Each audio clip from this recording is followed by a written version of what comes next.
এই মুহূৰ্তত জনাইছো এটা খবৰ মৰিকৰ নভেটিত নিশা উত্তেজনা আৰক্ষীৰ শিক্ষয়িত্ৰীৰ পত্নীৰ সৈতে বিএছএফ জোৱানৰ অবৈধ প্ৰেম পত্নীৰ সৈতে বিএছএফ জোৱানক হাতে লুটে কৰায়ত্ব আৰক্ষী স্বামী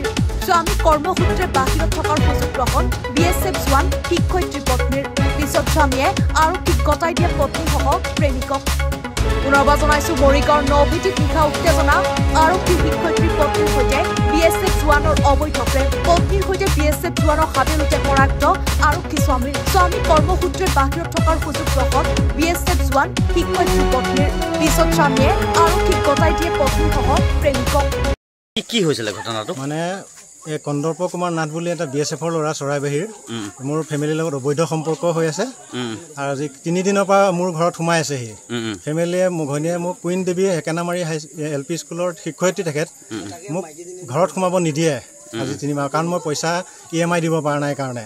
মোৰ অলপ প্ৰব্লেম হোৱাৰ কাৰণে মই ইএমআই দিব পৰা নাই সেইটো কাৰণে তাক ৰাখি ভিতৰত ৰাখি 3 দিনৰ পৰা বাৰ্থডে চেলিব্ৰেশ্যন কৰিছে আজি ভাত পানী বনাই আছে সব দেখি আজি তেখেতক হাতেলুতে ধৰা হৈছে এখিনি অবৈধ সম্পৰ্ক পৰকীয়া প্ৰেম আপুনি কি কৰে মই আসাম পুলিচত কৰো